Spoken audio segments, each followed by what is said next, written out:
Hey, everybody, and thank you again for tuning in because I have a special interview. Hopefully by now, because if you've been following me for a little while, I've been talking about this film Shortcut, which is available in theaters, which I thoroughly enjoyed. There's a review out for it. I even got to speak to one of the cast members from it, which was really cool. But like, as cool as that was, what's really cool is being able to talk to somebody else in the film, which really never really happens. You're lucky enough to speak to one person, but to speak to two is kind of like mind blowing. And I am very excited to introduce to you Molly Dew, who plays Queenie, aka IQ, in the film, and we're going to definitely have some fun today. So, Molly, how are you doing today? I'm good, thank you. How are you? Pretty good, pretty good. We got a lot to talk about here. This is going to be fun because, from speaking to Sophie, who plays Bess, and as fun as the interview was, you and IQ are totally different characters here. And you would almost Definitely. kind of think that you were in two different films, how you both went on the same adventure, but like it was obviously portrayed way differently. So Yeah. um, before we actually get into the character of Queenie, how are you feeling? How's everything? I'm all right actually. It's really, I don't know what it's like where you are, but it's really, really quite terrible weather here. So Oh, yeah. But I mean, I personally love the rain, so I'm loving it. But yeah, it's not really the nice sunny weather that we had a few weeks ago. But yeah, moderate. I'm feeling good. I'm feeling good. Good, good. And in hindsight of now, you landed your first big part. You Yeah. did, and of course I know it filmed about a year ago, and then all that goes into the filming process, and then COVID happened, which I know had to be a little bit of a it had to be an upsetting feeling, a gutting feeling, because you kind of didn't know how it was going to go. You're like, man, I worked so hard on something. How are people going to see it? And here we are. Not only are Yeah. people able to see it, it's in theaters. The I biggest know. I wow of know. it. It's literally insane. I still cannot wrap my head around the fact that people like across the world are seeing me like on a big screen. Yeah. I can't get my head around it still. So kind of you take me through your journey upon landing this role. Obviously auditioning it, landing it, the filming process, all the way until now seeing yourself on the big screen. Yeah, so it was I was watching Sophie's interview, and same as her, it was my very first audition as well. I literally just joined the agency that I'm on, and my agent was like, "Oh, just do this little self tape. I don't know if you'll get it or anything. Like, don't get your hopes up."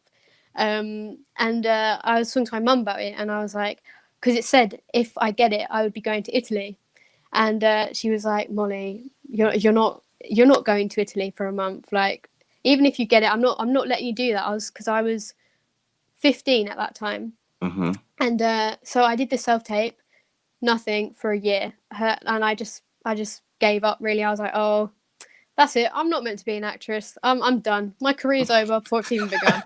15. Yeah, well, but as we know, I got a phone call, and they wanted me to come to the studios and do another in-person audition, and it was with, so it wasn't the original cast, that all of them that are in Mm-hmm. the actual film. Mm-hmm. There was another girl who was meant to be playing Bess that was in there, and she was a lot younger than Sophie was, and it was also another guy instead of Jack who plays Nolan, Mm-hmm. um, and so yeah, I was in that, doing that chemistry test with them, and then in comes Sophie, and immediately we all clicked, and it was amazing. And I just remember in my audition, I did a lot of screaming. They were like, pretend there's a monster in the corner of the room, and like, how would you react? So I just stood there and screamed a lot, uh, basically. And yeah. my dad, who was in the waiting room, said he could hear me through the thick walls Uh, screaming. So yeah, and so yeah, and then the so we had to basically choose between the characters to play Bess, and the director said to the four of us, who out of two do you think? And obviously, as you know, we chose Sophie, which was the best choice we could have made. mhm. Um, And yeah, and then so from that point onwards, I did a couple of in-person auditions, and then we all brought together and we got told that we were going to be going to Italy for a month. There And you go. I remember walking out of the audition literally like, I was like, this isn't real. This just isn't real. I mean, it is real. We have since found out it is real. But yeah, and then we found out that the guy who was going to be playing Nolan couldn't do it because of his drama school that he was going to. And so then we had another audition where we got to meet Jack. And when I thought that we all clicked before with the previous guy, when we all were with Jack, it was like, right, this is it. This is it. Yeah. And yeah, we all went for lunch together, and it sounds a bit cringe to say, but it just felt like a family straight away. That's awesome. Yeah. That's awesome. I want to know really quickly, what was the conversation with your dad when he heard you screaming when you came out and told him you got the part? Like, I know his emotions had to be all over the place, but like, what did he say to you? Yeah, well, he was like, first of all, he was like, was that you screaming? And I was like, yeah. I was like, I didn't know you could hear that. And he was like, I was worried that the audition wasn't going well or something. But no, he was so over the moon. And yeah, and my mum and dad did eventually agree to let me go to Italy, luckily, to film it. So yeah. Awesome. Yeah, imagine if all the hard work and the parents were just like, so we didn't agree to that. Yeah, no. I don't even want to know what your mind would have been thinking at that moment. No. Oh God. No. Oh man. Okay. I don't know which way I want to go with this now. Obviously we have to talk about Queenie, but bringing up Sophie, and you say you watched the interview, so you know what I'm about to ask you. And if anybody hasn't seen that interview, you definitely want to check that out. But I asked Sophie about working amongst you all, like what was the outtakes, what was some funny moments, and all the BTS stuff. And obviously she gave her answer, but it's something she told me to direct towards you.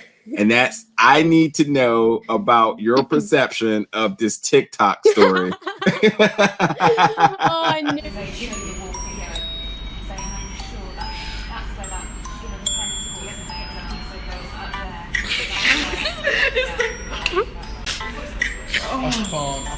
Look-key, right? This is kind of sick. I knew this was coming.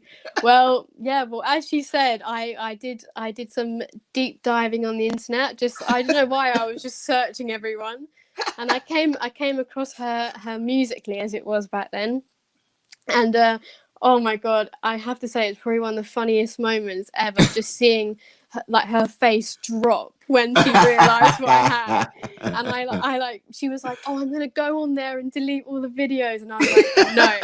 So I've saved the videos. I've still got them somewhere. And I heard. Yeah. All I'm saying is, if it somehow gets sent to me, it will be somehow spliced in this video. So I am definitely gonna be sending that to you.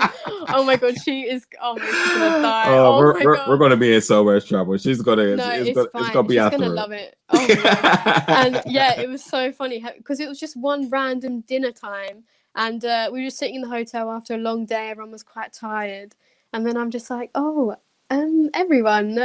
Do you want to take a look at this thing I found? Oh my God. And we would not stop not judging Sophie. We do love her. We do love her music. Teasing her a little. Yeah, teasing her. Yeah. We fully accept her Musically career. If acting doesn't work out, she's got a backup. So but yeah, it was so funny. Oh my goodness. You are, yeah, sisters for sure. Oh, 100%. We literally spent so much time together, like all of the crew actually. We because obviously we used to all stay in the same hotels together. Mm-hmm. And even when we'd come back from a long day, because I had all the blood on me, a bit of a spoiler. Yeah. Is it a spoiler? I don't know. Well, I had all that blood. By now, folks, so hopefully you have seen this. Yeah, hopefully. So I had all that blood on me, and so every day I had to go straight in the shower, and it was also freezing cold to get it all off. So we would all have about half an hour or 45 minutes where we'd be apart from each other, and then we would all be back together, and we literally spent every moment possible together, and we didn't get sick of each other at all. And me and Sophie and Xander as well, we were in school at the time, so as well as doing the film, we had to do schoolwork.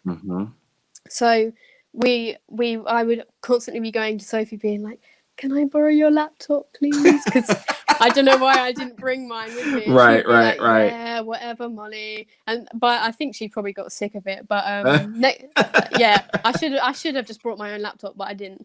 But yeah, so we had such a good bond, and there are so many funny stories with all us together, and I've got so many videos and photos that they're just great memories. Oh, it's without a doubt she loves you. Even, I mean, you've seen the interview, but we talked a little bit afterwards.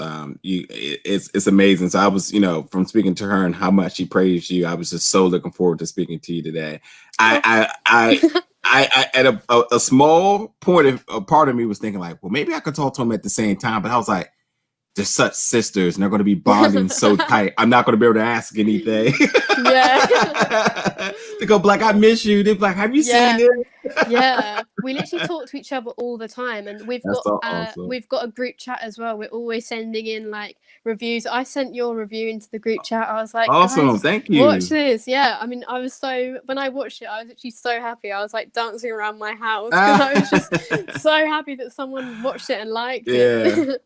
Again, congratulations. You all did a lot of hard work. As you say, this is your first big film, period, which is just amazing to, again, coming out the fences swinging. It's coming out to bat swinging for the fences, getting my words all tied up. You did an amazing job. I really loved your character because your character reminds me of myself on the bus. Now, we're going to talk about Queenie. First of all, the name Queenie is dope, but the nickname IQ, when I first heard it the first time, I was like, what'd he say? And I was like, yo, that's such a badass nickname. Like, I don't know if I've ever heard anybody with the nickname, and it just makes sense like that. Sometimes when people get nicknamed like IQ or something like that, it's because they're trying to like say like, they're a smart ass or something like negative or something like that. But this worked because it actually goes with the name, but it also does go with the character. So talking about her, which is just, it literally feels like what my life will be like if this journey happened with me. So you're having a good time on the bus. You're unbothered. You don't want to sit with anybody. You're just chilling. But you are you're the brains of the bus, obviously, because when it came down to the riddles, you're just like that. By the way, are you good with riddles? No. I wish I could have just been like, yeah, I'm just like Queenie, I'm great, but no, it takes me a while to even come up with an answer. So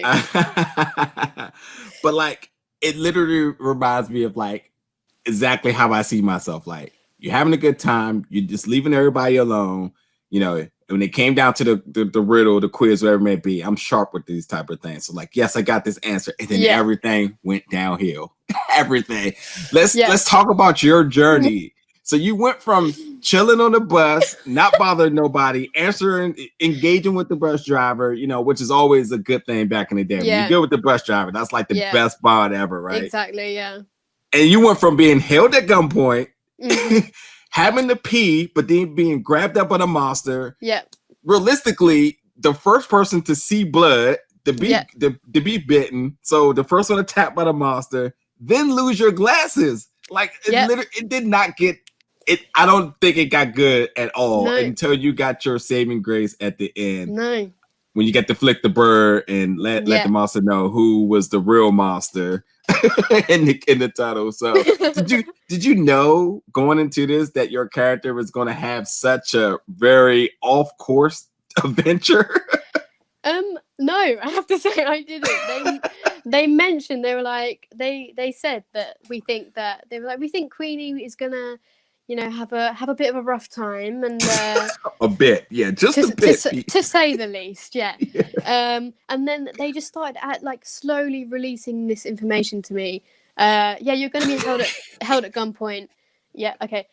you are going to get bitten, and you are going to have to lay on this dirty floor for 6 hours in a very uncomfortable position with a random Italian man who was very nice, the man under the suit, just over you, basically holding you up in the freezing cold tunnels. That was an interesting day. And then and with my glasses as well, they were my actual glasses. I've since got new ones, but they were and I didn't bring any contact lenses with me. So when I don't have glasses on, I was just filming blind. Oh wow. So that was added headaches on top. But and anything for Queenie. Anything for Queenie. Yeah. So it was that I did some method acting there. I'm guessing. Really threw myself into that. Yeah. But I did not know that it would be as intense as it ended up being. And then whenever they asked me in the film after I'd been bitten, like, "Oh, are you okay?" For some reason, Queenie's like, "I'll be fine. I'll be all right." All the blood dripping down, and she's like, "I'll be all right. I'll be fine." So for me, like, really quick to kind of reel this back just a second. To me, was Queenie legit the only one legitimately scared the entire time? I mean, mate, it does come across a bit like that. I mean, she is she goes for a little bit, doesn't she? But I think everyone else seems to take it in their stride a lot. But I think my interpretation of Queenie is that at the beginning she kind of has this front up, and with like being known as the brainy one, the intelligent one, and not letting anyone kind of know her. But then I think that when she's faced with these situations, which to be fair are very, very intense situations, I think she just completely breaks down and doesn't have the same. Well, she does have strength. I'm not saying she's not strong, but she doesn't have the same. She's quite vulnerable, I think, and she lets people see that. So I think the others really just try and like take charge of the situation and really put everything into it. But Queenie just gets kidnapped and bitten. So, and I don't even know if Queenie ever did get to have that wee. So I don't even know if she went to the toilet. I think, good point. I didn't even think of that. I think what's important about Queenie character is for the viewers. I think we are able to really assess the severity of the situation through her. Because again, Queenie starts off as the smart person, so you're kind of like, what's the make of this character? Is this person going to be the one to have the plan, whatever it may be? Seems to be really sharp about everything. But when it comes down to it, the whole idea of really being scared, and much like the thing you're talking about then, the reassurance of like, I'm going to be okay. Because immediately, this is what I was thinking. I was like, so the monster just bit her. She's either going to transform into something. Like we get to see what this monster is based on the interactions with her. And if she's okay, if she's not, no symptoms, then we're like, okay, it's just a big animal of some sort that just attacks and whatever it is. But like, it also too, for viewers, like even in the corner with Bess, it's more of like when it's like, are you okay? And like Queenie looks completely devastated. Like, I'm okay, but like I don't have my glasses. Like things are real right now. No, definitely. So like I that's where I was kind of with it. It was just like it felt like my life. I was like, I know like when things are good, I feel like I'm just doing my best, and then it's like, dang, I end up being the one that was the casualty to everything. Everything just keeps going wrong for Queenie. She doesn't get a break, really. So I mean, you talked about having to wear blood for a long part of the day. Could you actually talk about the on-set filming, like, going through that? I know you say you had to lay on the ground for a lot, but like, when did it actually come down to knowing that you did have to have the scene with the blood? I don't know if you actually knew you were going to sign up for that, but like, what was it kind of like when they were just like, here you go, this is what's going to happen? And actually too, now that I think about it, you losing the glasses, was that actually supposed to be a thing, or did that like kind of impromptu happen and they went with it? Do you know what? I don't actually remember, if I'm honest. I think that day was a whole whirlwind, and I mean, I think I kind of just blacked out at that moment. So maybe it was meant to happen, maybe it wasn't. But I think it's good that it did happen. Yeah. But yeah, when they said about me having the bite, first of all, I was so excited because I mean, it's just so cool, like all that special effects makeup, like. And it's just so cool. But then I realised that it would be every single morning in the special effects makeup room. I would go in there. I think it was about 5 a.m. and it would be about an hour and a half, 2 hours of them doing that, and then also having to do my hair and makeup normally and everything like that. So, I mean, it wore off quickly, the excitement of having it every single morning for 2.5 weeks. But also that blood, well, not actual blood obviously, but that would be a plot twist. It smelled really bad, and also and it was freezing cold, and before every I was take, afraid of that. before every take they'd pour a bit more on me just to make it look fresh. And it soaked right through. I had thermals on underneath my clothes because it was so freezing. And it soaked right through onto my skin, so I was having to like scrub at it and everything. But no, I mean it helped. The coldness of the blood helped, I think, with me portraying Queenie. So I don't know, it helped. I love the facial expressions, and I was just thinking too. I mean, you probably auditioned so well with the dramatics and the screaming. They was like, oh yeah, the directors and everybody was like, yep, we got something for her. yeah. Well, it's funny you say that because in the bit where I am on the floor screaming. So it was quite a long tunnel that we had to go down to get to that bit where we were filming, and there was one of the crew members was up at the entrance to the tunnel, and when I finished screaming for about 2 minutes, like no breaks, which is actually, it doesn't sound like a lot, but it is quite strenuous work. And they also made me redo it again so I could do it into the microphone, and everyone actually clapped me afterwards because they were like, how I don't even know how you just did that. when I walked up to the guy that was waiting very, very far away, he was like, oh my god, was that you screaming? And I was like, yeah. And he was like, I could hear you like you were right next to me.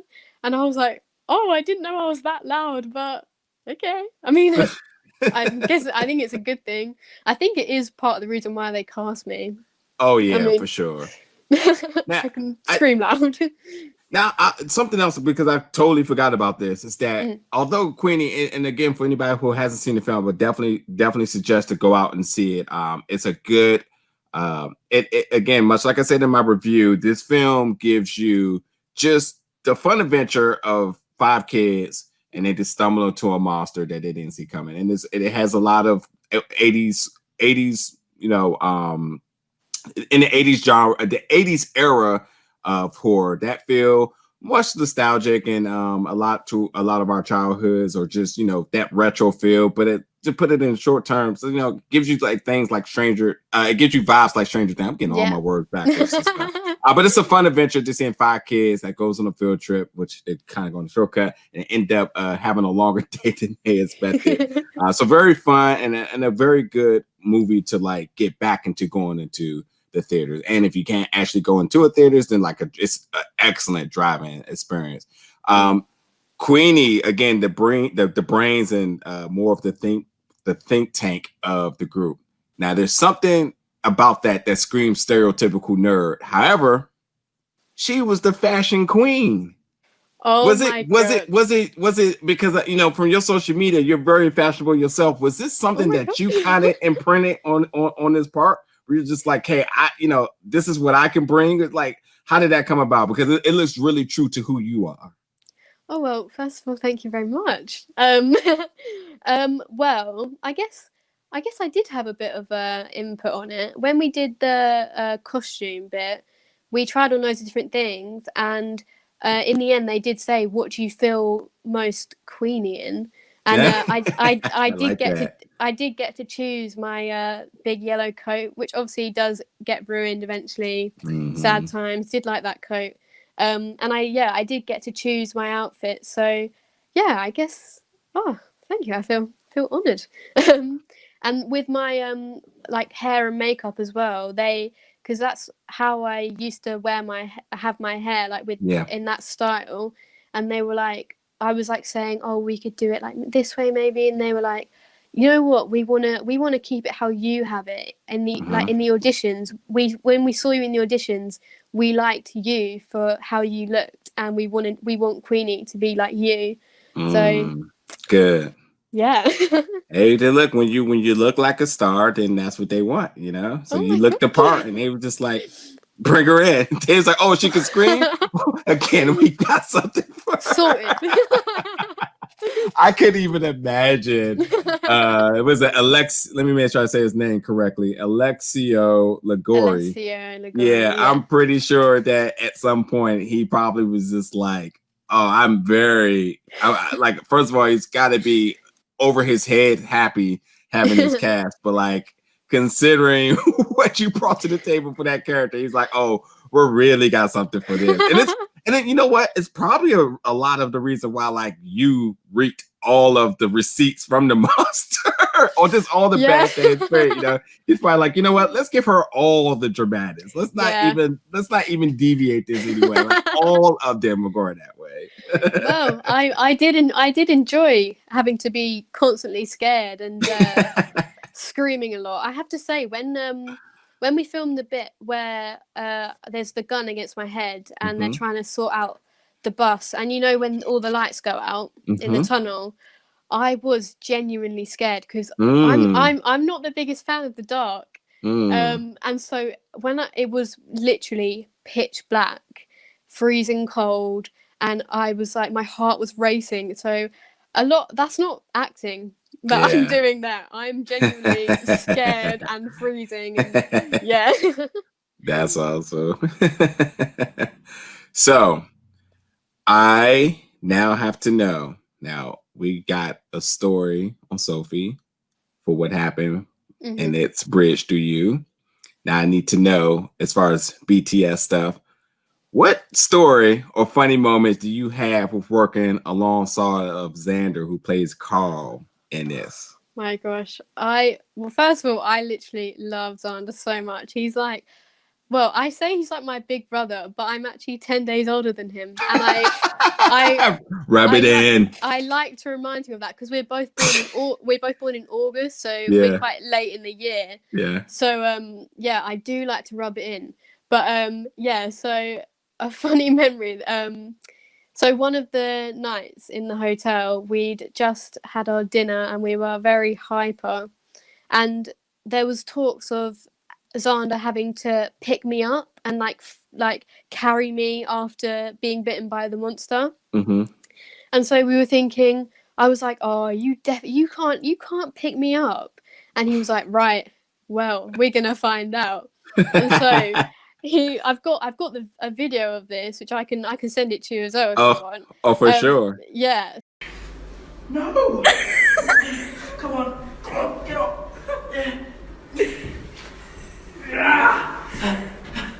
Oh, don't do that.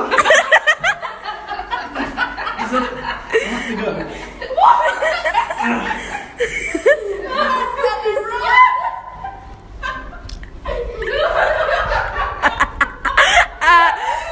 So basically, I was sitting in the corridor of the hotel, and he literally flings me up and flings me over his shoulder, and he starts like running, and I literally could not breathe from how much I was laughing. And also, he also decided to do it to my mum as well. He was trying to pick my mum up. I mean, it's a bit embarrassing for him because he couldn't actually properly pick her up.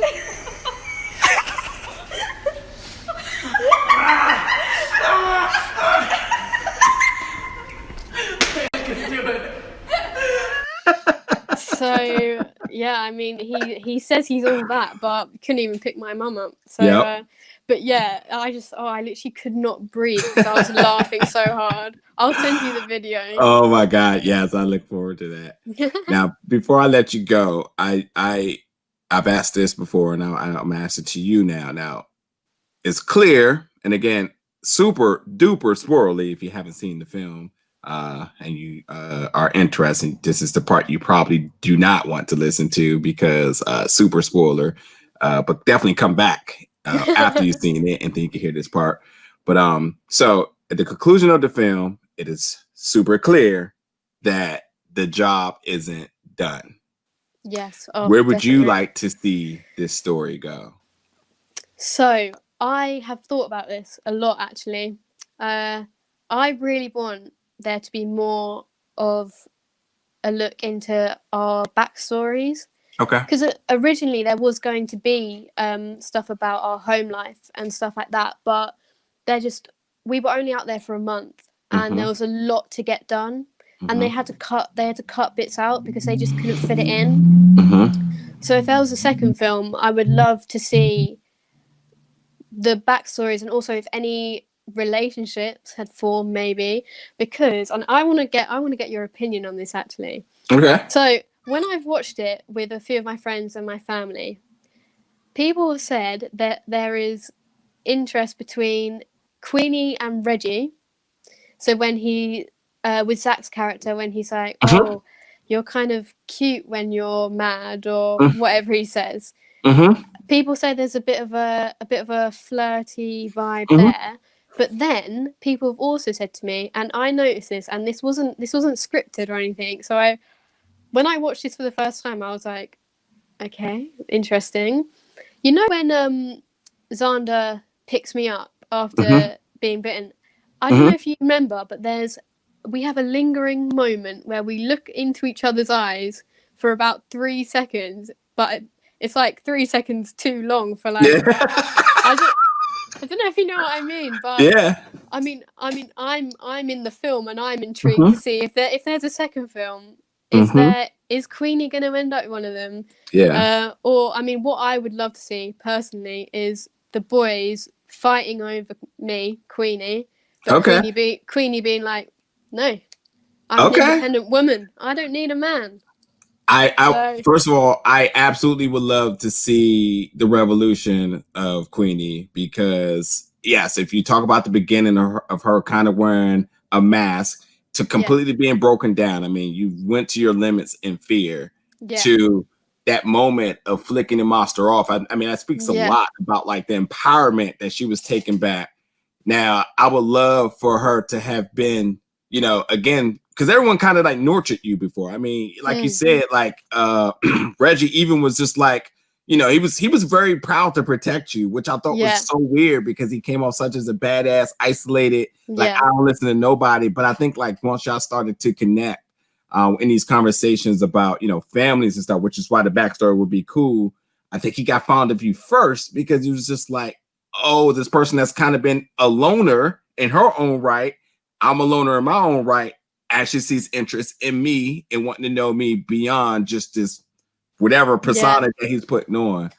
But I would absolutely love Queenie to do a 360 in her personality. And actually, I would love for her to come off Reggie-ish. Yeah. Go complete goth. And I would love to see the battle between the two of them, where obviously, you have Mr. Right versus Mr. Right. Yeah. So, and again, I think it's good because like you don't have to really turn it into like a teen drama or anything like that, but because you all are all sort of a family or whatever you want to call it, because it's, again, this story is about courage. And then when you kind of go about it, it's about being able to tell somebody your story, even if they believe you or not. And so whatever you want to make that out to be, the five of them knows what they've been through. They believe in it. They trust in it. And that's the bond that they have. And I think that having inter turmoil and conflict through this could make for another easy hour and a half movie. Yeah. Not to mention there may be another monster just lurking around. So yeah. And I think that because I was 16 when I played Queenie, and I'm now 18, and I've left school. I'm an adult. I don't want to be, but I'm an adult. Say that again. So I think personally, myself, since playing Queenie, I have changed and I've grown up so much in myself. I mean, I had braces back then. I'm now I don't have braces, and perfect smile now. Yeah, thank you. But there's just so much I think I could bring to Queenie now, and I really hope there's a second one, because I really think that there's just so much more to Queenie and to the story that needs to be explored.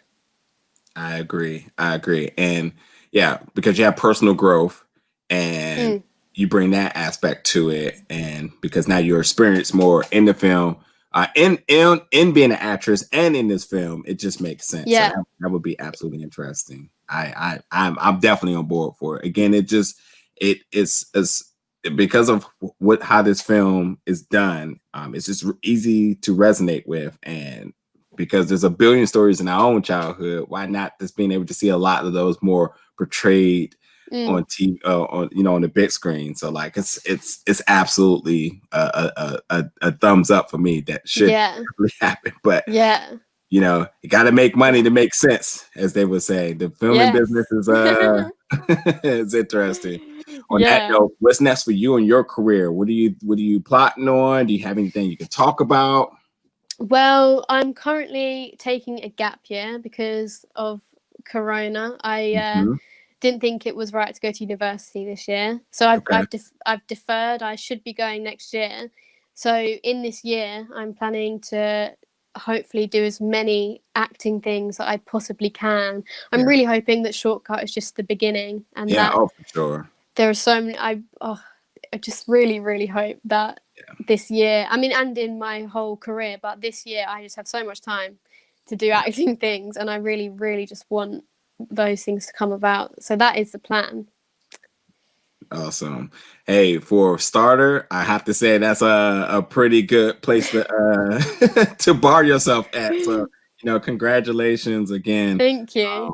To everybody listening, definitely go out and support Shortcut. It is in your local theaters. It's an amazing film. I can talk about it so much more, but definitely check out the review so you can kind of break it all down. It's an amazing story. And this is Molly Dew, who plays Queenie, aka IQ, who has an amazing story and is an amazing person. Get to see her get completely picked on the entire basically. But she survives, as you can tell. So that's good. And you know what's funny? You know what's really, really synonymous about this? I can't even believe I was about to end the interview without saying it. Her story is it's the story that a lot of people need to tell themselves in everything in life. Yeah. No matter what, there's light at the end of the tunnel. Yeah. And that's exactly for everything that happened bad to her. Who was the first to reach the end of the tunnel? That's very true. So that's very true. And to quickly add on to that, so basically when I was on the plane on the way to Italy to film, my ears popped on the plane, right? And for 2.5 weeks they didn't unpop, and I don't know if you can tell in the beginning of the film, but I'm very ill, and I have a very bunged up nose, and I had conjunctivitis, and literally everything that could have gone wrong for me went wrong. And I was like, are you being serious? This is my first big thing, and I'm really ill. Like, if I was at home, I would have been in bed for 2 weeks, because that's how ill I felt. And I missed some cues because I couldn't hear anything properly. And the film was filmed basically in chronological order, so you can hear my voice get less like snotty and disgusting as we go through. But it's kind of reminded me of that, because at the beginning I was like, I kept getting quite upset, because I was like, I can't believe that this is happening now.